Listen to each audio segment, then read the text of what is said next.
Defender a verdade, propô-la com humildade, abraçando a fé, é a tarefa de todo cristão.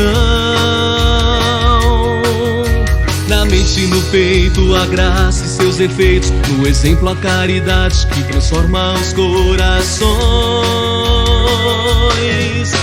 O amor se resume lá com a verdade, cada um encontra o seu bem, que Deus pra todos tem. Caridade na verdade, em verdade o amor, renovar a sociedade com a graça do Senhor. Caridade na verdade, em verdade o amor, renovar a sociedade com a graça do Senhor.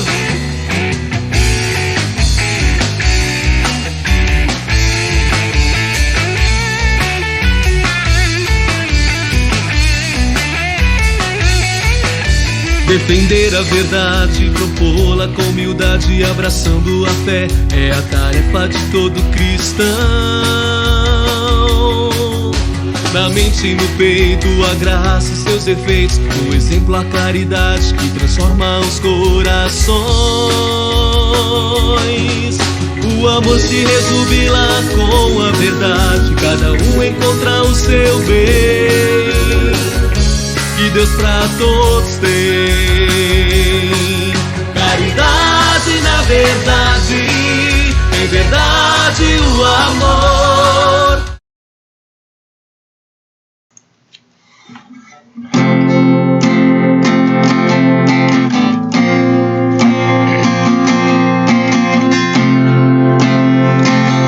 Tua palavra é luz para o meu caminho, tua palavra é lâmpada para os meus pés, tua palavra é luz para o meu caminho, tua palavra é lâmpada para os meus pés, e o teu amor é como a doce água que vem a mim em meio a um deserto, como um orvalho que desce em plena terra seca e dela faz surgir verdes pastos, como um orvalho que desce em plena terra seca e dela faz surgir verdes pastos. Quero fazer valer tua palavra em mim, para que o doente tenha onde se curar. Quero fazer valer tua palavra em mim, para que o mundo saiba que tu és Senhor. Tu és Senhor, tu és Senhor Jesus, tu és Senhor. Como um orvalho que desce em plena terra seca e dela faz surgir verdes pastos. Quero fazer valer tua palavra em mim, para que o doente tenha onde se curar. Quero fazer valer tua palavra em mim, para que o mundo saiba que tu és Senhor. Tu és Senhor, tu és Senhor Jesus, tu és Senhor, tu és Senhor Jesus, tu és Senhor. Caríssimas e caríssimos amigos do nosso programa de reflexão da Palavra de Deus, Lavra a Palavra, sejam todos acolhidos, muito bem-vindos mais uma vez para esse momento de prece, de oração, de partilha, de mergulho na Palavra de Deus, mergulho no coração de Deus, Deus que conhece e sonda o nosso ser, Deus que conhece e sonda o teu interior, Ele conhece plenamente a tua verdade, a verdade do teu coração, a verdade do teu ser. Vamos dar início então a esse momento de reflexão da palavra, de oração, de súplica e de prece e também, por que não dizer, de autoconhecimento, onde a gente se coloca plenamente diante da presença de Deus para que a gente possa escutar a palavra de Deus, escutar a voz de Deus. O que Deus quer de mim? O que Deus espera de mim? O que ainda mais posso fazer para ajudar o meu irmão, para que ele possa ser mais feliz, para que eu possa conduzi-lo ao encontro verdadeiro e real com a pessoa de nosso Senhor Jesus Cristo. Fazendo o outro feliz, com certeza também eu serei feliz. A felicidade compartilhada sempre é a melhor situação, sempre é o melhor negócio. Então vamos iniciar. Estamos reunidos em nome do Pai, do Filho e do Espírito Santo. Amém.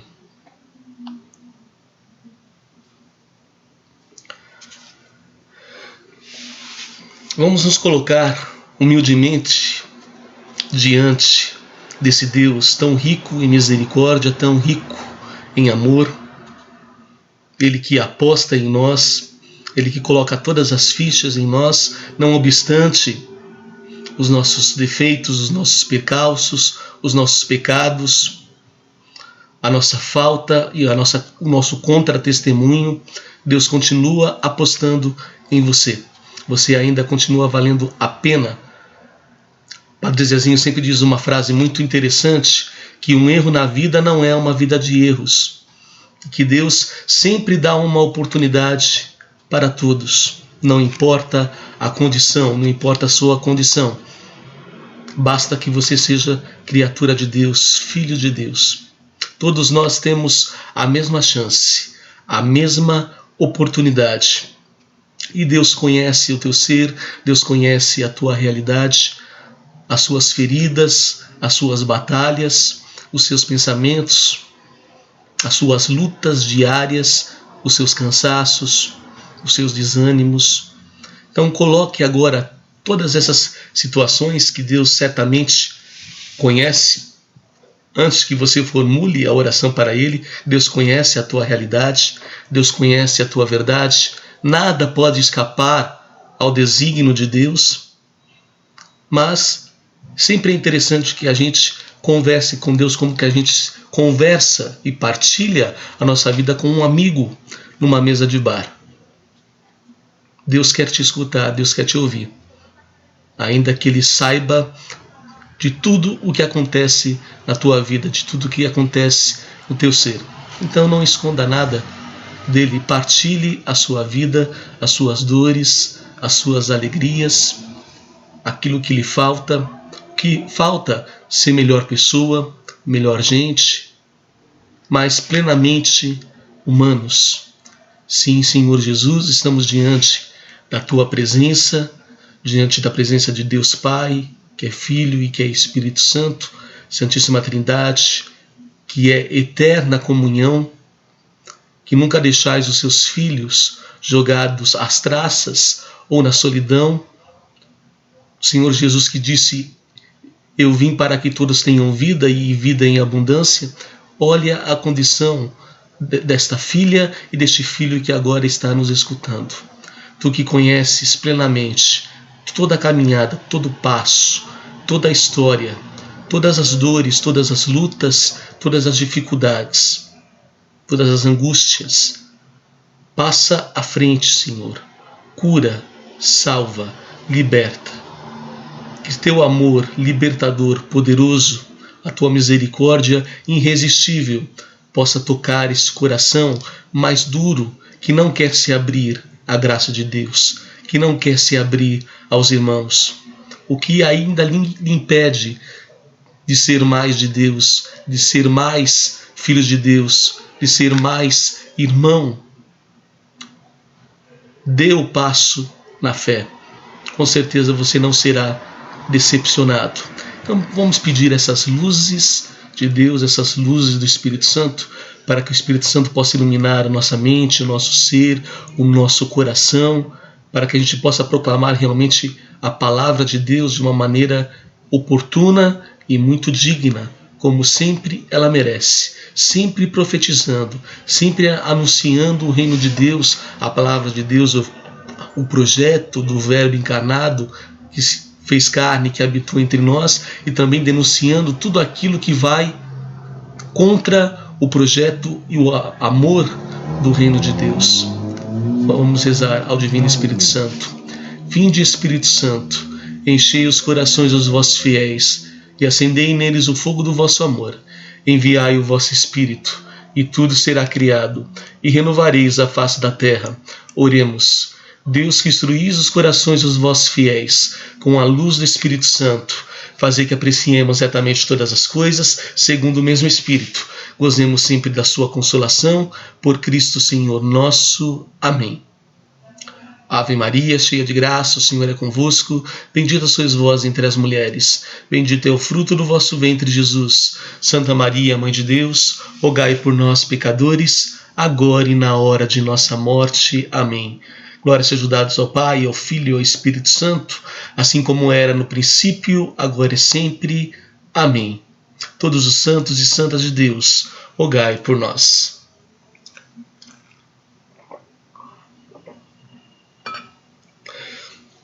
Então, caríssimas irmãs, caríssimos irmãos, do nosso programa Lava a Palavra, esse programa de mergulho na intimidade com Deus, de partilha da Palavra de Deus, vamos refletir sobre o Evangelho segundo São Lucas, capítulo 14, versículos de 25 a 33. Evangelho segundo São Lucas, capítulo 14, versículos de 25 a 33. Evangelho de Nosso Senhor Jesus Cristo, segundo São Lucas. Glória a vós, Senhor. Naquele tempo, grandes multidões o acompanhavam. Jesus voltou-se e disse-lhes: Se alguém vem a mim e não odeia seu próprio pai e mãe, mulher, filhos, irmãos, irmãs e até a própria vida, não pode ser o meu discípulo. Quem não carrega a sua cruz e não vem após mim, não pode ser meu discípulo. Quem de vós, com efeito, querendo construir uma torre, primeiro não se senta para calcular as despesas e ponderar se tem com que terminar?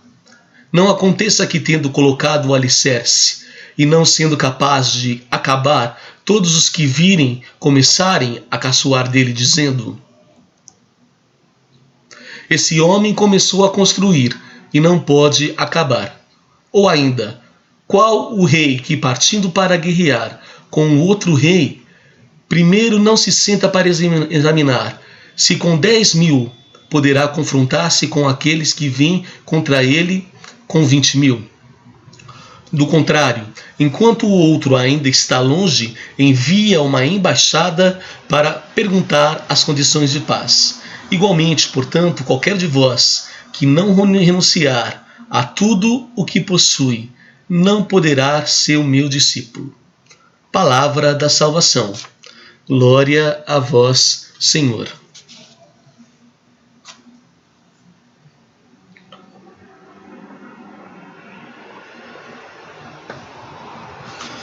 Então, caros amigos, caras amigas do nosso Lavra a Palavra, a Igreja no Brasil, no mês de setembro, nos convida a refletir, a mergulhar estritamente na Sagrada Escritura. Vamos refletir sobre a Palavra de Deus. Qual que é a Palavra de Deus? Fisicamente, a Palavra de Deus é a Bíblia. A Bíblia é a Palavra de Deus. Mas é interessante notar que não é apenas um livro. É uma biblioteca inteira. Nós temos uma diversidade de livros dentro da Bíblia. A Bíblia que é dividido em dois momentos. O primeiro, o Antigo Testamento, e o segundo, o Novo Testamento. O Antigo Testamento, só para vocês terem uma ideia, na Bíblia Católica nós temos 46 livros. E no Novo Testamento nós temos 27 livros. Então a Bíblia é uma verdadeira biblioteca, não é apenas um livro, formado pelo Antigo Testamento, pelo Novo Testamento. Os livros do Antigo Testamento e do Novo Testamento. Então a Bíblia é a palavra de Deus, escrita por diversos homens, por diversos povos e por diversas culturas. Daí isso implica dizer que a Bíblia ela é repleta e recheada pelos mais diversos estilos e gêneros literários, como por exemplo o Apocalipse. O Apocalipse ele é um estilo de texto, de linguagem, que acaba se encontrando no Antigo Testamento, no texto de Daniel, no livro de Daniel, como também ao final do Novo Testamento, que é exatamente o Apocalipse. Apocalipse em grego significa revelação. Até na Bíblia também nós temos até poemas de amor, cânticos do amado em relação à amada, que quer significar também essa relação entre Deus e o seu povo, Deus que se casa com o seu povo a partir dessa aliança, desse projeto divino de vida e de pertencimento, de fé e de esperança. Então, sempre leia a palavra de Deus, porque ela é uma fonte muito frutuosa, muito rica, para que a gente possa aprender a fé. Claro que a fé, primeiramente, ela é um dom de Deus, mas ela precisa ser cultivada, como uma semente que se joga na terra e você precisa o tempo todo ali adubar, cuidar da terra, jogar a água, expô-la ao sol para que ela possa crescer, virar uma árvore e dessa árvore produzir os frutos. Então a nossa fé ela precisa frutificar, ela precisa produzir frutos de vida, de santidade, de esperança, de tudo aquilo que é bom.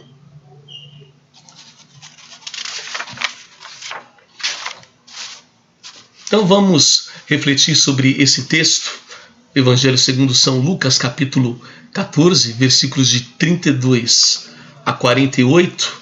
Nós temos como um tema global a renúncia. E esse texto ele pode ser dividido basicamente em duas partes. A primeira parte é renunciar o que não temos de mais caro, que é o versículo 25 até o versículo 27. E no outro momento, o outro módulo, nós temos a renúncia de todos os bens, que vai do capítulo 28 até o 33. É muito significativo o versículo 26, que dá para a gente extrair daí muitas ideias, muitas mensagens que a gente vai explorar aqui. Até vou ler de novo o versículo e a gente vai explorar ele, vai comentar, vai fazer uma análise com ele. Se alguém vem a mim e não odeia seu próprio pai, a sua mãe, mulher, filhos, irmãos e irmãs e até a própria vida, não pode ser o meu discípulo.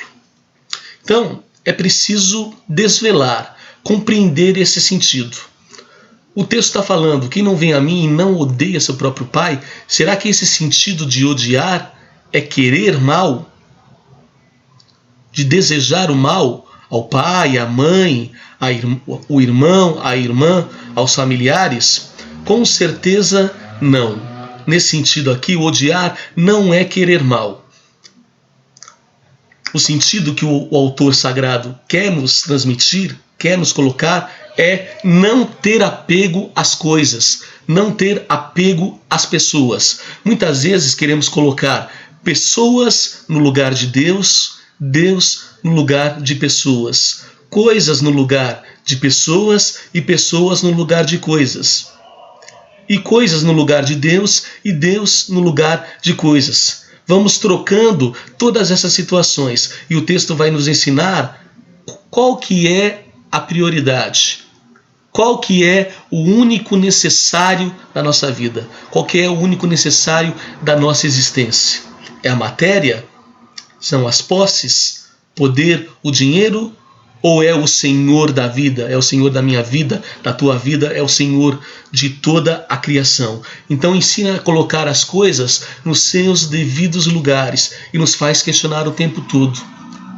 Será que Deus realmente tem sido Deus na sua vida? Será que você tem colocado as pessoas nos seus devidos lugares? Será que você tem colocado as suas posses, aquilo que você construiu com o suor do teu rosto, no seu devido lugar? Porque por mais que você tenha se sacrificado, batalhado pelas coisas que você batalhou, tudo vai passar, tudo passa. Nós não sabemos daqui a 5 minutos o que vai acontecer com a nossa vida, com a nossa existência. Então não basta ficar acumulando que nem louco, só olhando a matéria, só olhando o status, só olhando o dinheiro, colocando o dinheiro, o status e a questão econômica acima de Deus. Então nós temos que notar também que dentro desse texto de Lucas, que é um evangelho sinótico, sinótico significa espelhados, tanto o evangelho de Lucas, quanto de Marcos, quanto de Mateus, trazem narrações, descrições muito concretas e muito parecidas. Claro, cada uma com o seu jeito de ser, as suas colocações, o seu público-alvo. Então eles são muito parecidos no sentido de descrever e de narrar o projeto de Jesus, os atos, a vida pública de nosso Senhor Jesus Cristo. Então aqui no texto de Lucas nós temos de certa maneira aí uma influência grega na escrita, porque Jesus aí, ainda que ele não tenha se apresentado como um pensador, como um taumaturgo, como um filósofo, de certa maneira, pela vista do evangelista, ele é apresentado como um mestre, como um sábio, a partir das suas palavras, da sua narrativa, a partir do seu discurso. Ele apresenta um programa ético de vida, que acaba arregimentando seguidores. Tanto é que no início do texto fala que grandes multidões seguiam Jesus, porque o discurso de Jesus ele era muito sedutor, ele atraía as pessoas, porque ele falava ao coração. E nós temos aqui a apresentação de Jesus como um mestre, como um profeta que ele ensina a partir de palavras, a partir de discursos. E esses discursos não é apenas pautado por uma questão de oratória ou apenas de eloquência, mas são assim ditos de sabedoria, que acaba trabalhando através de uma moldura narrativa, que tem um contexto muito concreto, muito prático, que é a situação de vida daquele povo, é o contexto encarnado daquele povo. Então essa sabedoria é conforme a situação vivencial de todos os grupos da época, é o contexto histórico-social daquele tempo. É por isso que a gente sempre precisa levar em consideração tudo aquilo que está dentro do contexto social da época. E o contexto social da época é pautado pela religião judaica. Eles estão diante do poder do Império Romano e com as confluências e a influência dos diversos tipos de filosofia da época, como, por exemplo, a filosofia grega. E o interessante dizer que tanto para seguir Jesus quanto para seguir qualquer filósofo, teria um programa muito concreto, muito prático para se seguir, que esse versículo 26 acaba apresentando de uma maneira muito interessante. O primeiro, não ter apego aos bens materiais. O versículo 26 acaba trabalhando isso. O segundo, não ter apego aos vínculos sociais, seja, por exemplo, de tribo, de clãs ou de famílias. E não ter apego à pátria, não ter apego à localização geográfica, quer dizer, ser despojado em relação aos laços nacionalistas, por assim dizer. Então, ele acaba colocando que as convergências éticas dos primeiros cristãos estão muito parecidas, por exemplo, com as dos filósofos cínicos, como, por exemplo, o filósofo Diógenes, que acaba trabalhando sobre o desprezo dos pactos sociais, o desprendimento dos bens materiais e a existência nômade. Você não ter um vínculo nacionalista ou com a sua pátria. Então, seguir Jesus nesse sentido está muito parecido com o segmento de qualquer filósofo da época, por assim dizer. Então nós temos aí a exigência de ser discípulo, carregar a cruz. Será que é simplesmente cortar 2 madeiras, 2 paus, fazer uma cruz, colocar nas costas e sair caminhando para encontrar Jesus? Claro que não. Significa abraçar a vida com as suas dores, com as suas alegrias, com tudo aquilo que te acontecer, com tudo aquilo que vier. Tudo aquilo que te acontecer e vier de certa maneira é uma providência de Deus, é um desígnio de Deus para a sua vida, que você precisa confiar em Deus, que você precisa aceitar que Ele está fazendo a melhor coisa, a melhor situação, muito mais do que você poderia fazer ou pensar. Então, carregar a sua cruz é aceitar tudo aquilo que acontece, não passivamente, claro, mas é procurando entender, compreender as razões da fé, procurando conhecer e entender a vontade de Deus, mesmo que isso custe dor, lágrimas, sofrimentos, e ir após Jesus, caminhar com Jesus confiantemente, passo a passo. Cristo, ele é pedagógico em relação a isso, passo a passo. E nós passamos ali para uma outra perspectiva, que o texto acaba trabalhando no sentido de parábolas, de contar uma história. Tanto é que dentro daquele contexto existia, por exemplo, construções de torres, como, por exemplo, guerras, brigas, disputas entre principados e reinados. Então o autor sagrado traz todos esses elementos para, de certa maneira, dar uma explicação, corroborar essa ideia que nós estamos trabalhando. A seguinte narrativa é o seguinte: então você imagina, por exemplo, o projeto de construção de uma torre. Não é simples. Eu preciso montar, arquitetar todo um projeto, eu preciso calcular o quanto que eu vou gastar, comprar todos os artefatos necessários para que eu possa ter um início, um meio e um fim, e eu consiga ter êxito na construção de uma torre. Então o que isso precisa? Eu preciso ter disposição, eu preciso ter recursos financeiros, eu preciso ter os artefatos suficientes para que eu possa conseguir conduzir a cabo a construção dessa torre. Aí depois ele traz essa questão dessas guerras entre principados, guerras entre reinados. Então você imagina, por exemplo, que um rei decidiu guerrear com o outro. Ele faz ali uma investigação, um exame no princípio. Então ele vai analisar o exército. Será que eu tenho homens gabaritados o suficiente para que eu possa ir à guerra? Será que eles são gabaritados? Será que eles vão fazer o que precisa fazer? Será que eu tenho homem suficiente para que eu possa fazer o que precisa fazer? Então, se ele analisa que falta as condições, os artefatos para isso, ele vai pedir concessão, para pedir as condições da paz. Tudo isso significa o quê? Que eu preciso ter autoconhecimento. Eu preciso me conhecer. Eu preciso conhecer aquilo que eu tenho de bom, as minhas virtudes, as minhas habilidades, as minhas capacidades, e também aquilo que eu não tenho de tão bom, aquilo que eu preciso melhorar, aquilo que eu preciso aperfeiçoar. Então eu gostaria de trazer aqui um pensamento de Sun Tzu, no seu livro A Arte da Guerra, ele que escreveu muitos anos antes de Cristo, ele que trabalhava estratégias militares, ele nos ajuda a refletir sobre essa questão de autoconhecimento. Então vamos supor que você tem homens, que você está guerreando com o outro, por assim dizer. Você tem que conhecer todo o espaço, toda a geografia. Você tem que conhecer, de certa maneira, a estratégia do outro.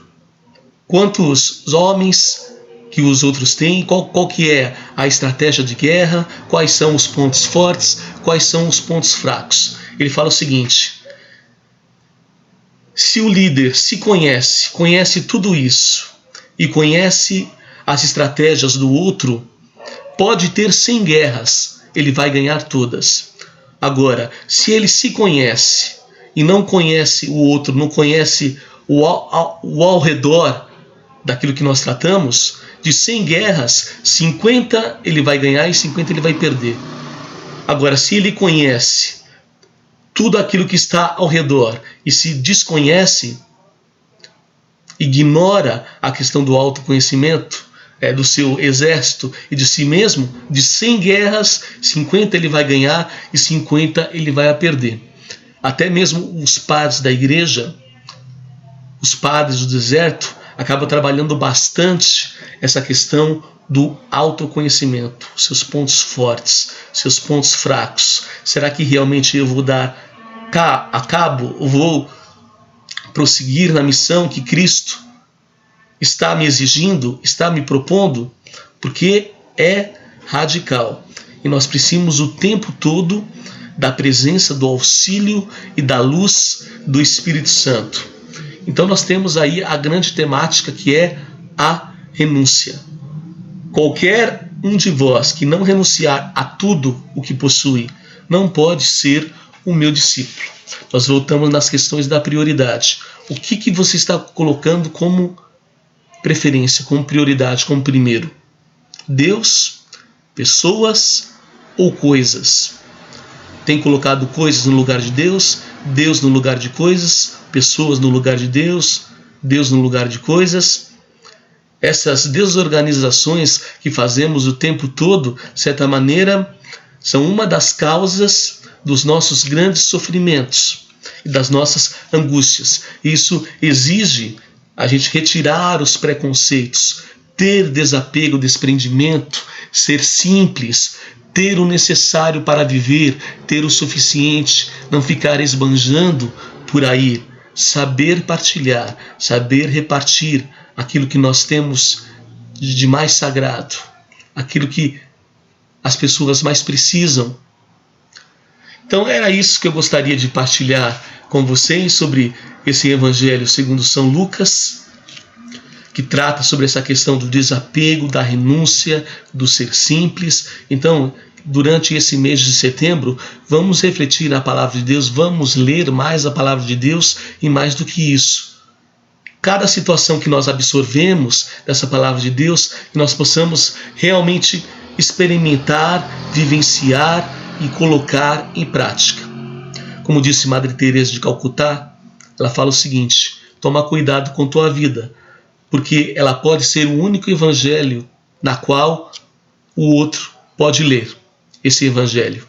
E se esse evangelho não for coerente com a vida de Jesus, a sua vida não vai levar o outro ao encontro pessoal de nosso Senhor Jesus Cristo. Isso é sério. Isso é o nosso testemunho, é a nossa coerência de vida. Então sejamos coerentes com a palavra de Deus. Vamos ler a palavra de Deus, refletir a palavra de Deus e colocar em prática cada vez mais. Então não esqueça de seguir as nossas redes sociais. Eu estou lá no Instagram, me.ricardo.ferrara. Acompanhe os nossos conteúdos. Nós temos conteúdos teológicos, culturais, filosóficos, de outras ordens do conhecimento. Colocamos também as nossas canções do álbum virtual Homem Novo. Se inscreva também lá no canal do YouTube, Ricardo Ferrara, e sempre acompanhe a gente, tá bom? Grande abraço para vocês, Deus abençoe, estaremos sempre reunidos, em nome do Pai, do Filho e do Espírito Santo. Amém.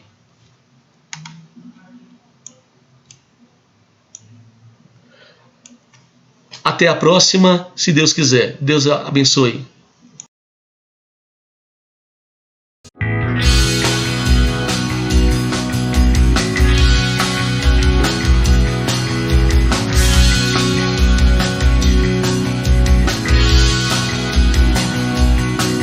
Defender a verdade, propô-la com humildade, abraçando a fé, é a tarefa de todo cristão. Na mente e no peito, a graça e seus efeitos, no exemplo a caridade que transforma os corações. O amor se resume lá com a verdade, cada um encontra o seu bem. Deus pra todos tem.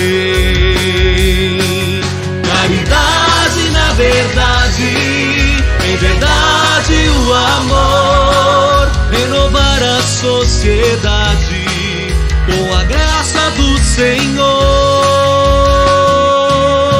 Caridade na verdade, em verdade o amor, renovar a sociedade com a graça do Senhor.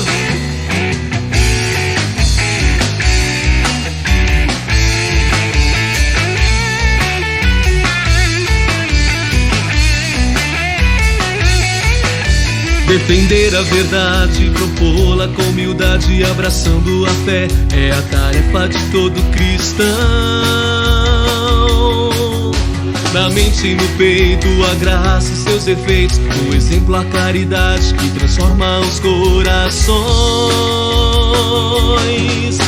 O amor se resubila com a verdade, cada um encontra o seu bem, que Deus pra todos tem. Caridade na verdade, em verdade o amor, renovar a sociedade com a graça do Senhor. Caridade na verdade, em verdade o amor, renovar a sociedade com a graça do Senhor.